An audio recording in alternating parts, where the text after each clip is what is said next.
Langsung aja kita bahas topik yang lumayan bikin mikir di pembahasan kali ini. Pernah kebayang nggak sih gimana jadinya kalau kesuksesan terbesar Bitcoin itu bukan pas harganya nyentuh angka selangit? Menariknya, dari sumber yang kita bedah hari ini, puncak kejayaan aset ini justru adalah sesuatu yang super sederhana, kebosanan absolut. Ya, kalian nggak salah dengar, sangat membosankan. Kita bakal ulas bareng-bareng kenapa menjadi sangat membosankan adalah kemenangan sejati buat Bitcoin. Oke, coba kita mulai dari asumsi yang kayaknya diamini hampir semua orang di luar sana. Kalau ngomongin masa depan Bitcoin, otak kita pasti langsung mikir momen terbesarnya adalah pas valuasinya nembus angka fantastis, entah itu 100.000 atau bahkan 1 juta dolar per koin. Kita sering banget kan lihat prediksi kayak gini seliweran, seolah-olah garis finishnya itu cuma deretan angka nol yang panjang banget di belakang tanda dolar. Tapi gini, menurut tesis utama yang lagi kita bahas ini, cara pandang kayak gitu tuh salah besar. Bener-bener keliru. Kalau kalian cuma duduk manis nungguin angka ajaib muncul di layar buat ngebuktiin kalau Bitcoin itu sukses, kalian sebenarnya lagi ngelihat ke arah yang sama sekali salah. Nah, ini yang sering disebut di sumber kita sebagai mitos terbesar Bitcoin, sebuah ilusi yang bikin kita terus-terusan terpaku sama headline berita, tebak-tebakan harga harian, dan ikut-ikutan panik mikirin apakah pasar udah nyentuh harga puncaknya. Selama kita masih terobsesi ngecek grafik merah hijau tiap 5 menit seolah itu nyawa kita, ya kita masih terjebak di dalam mitos spekulatif ini. Coba deh pikirin pakai analogi ini, karena penulisnya memberikan perbandingan yang sangat menarik. Kemenangan sejati itu bukan soal jadi aset investasi paling seksi sedunia. Kemenangan sejati adalah pas Bitcoin udah jadi sesuatu yang nggak terlihat, nggak dipertanyakan lagi, dan seesensial hal-hal ini, listrik, internet, atau bahkan oksigen. Maksudku, kalian nggak bangun tidur terus panik ngecek grafik harga oksigen hari ini kan? Kalian juga nggak sibuk berspekulasi soal nilai internet sebelum ngirim email. Kalian cuma, ya memakainya aja. Jadi, menurut argumen ini, hari paling krusial dalam hidup Bitcoin justru adalah hari di mana udah nggak ada lagi yang ngomongin soal itu. Nggak ada lagi headline heboh, nggak ada analis yang teriak-teriak panik di TV, dan pastinya nggak ada drama pasar. Bitcoin cuma bakal jalan di latar belakang, tenang dan sunyi. Dalam konteks ini, kebosanan adalah trofi kemenangan yang mutlak.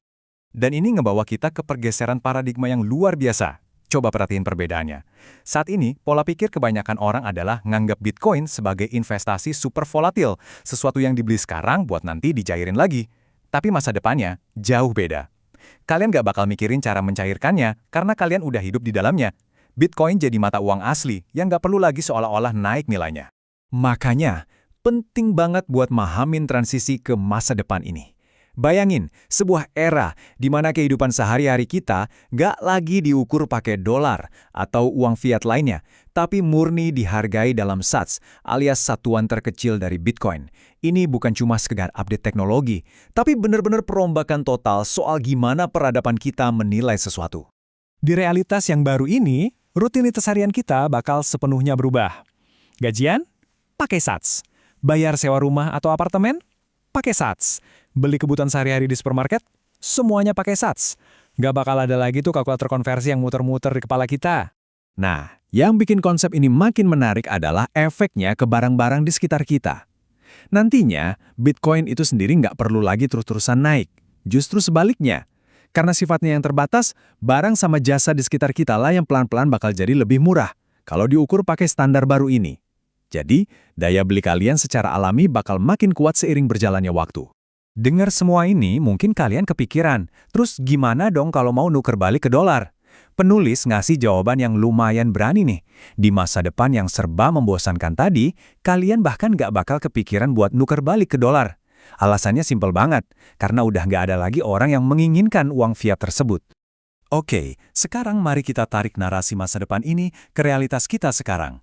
Ada urgensi yang kerasa banget dari apa yang terjadi di pasar hari ini.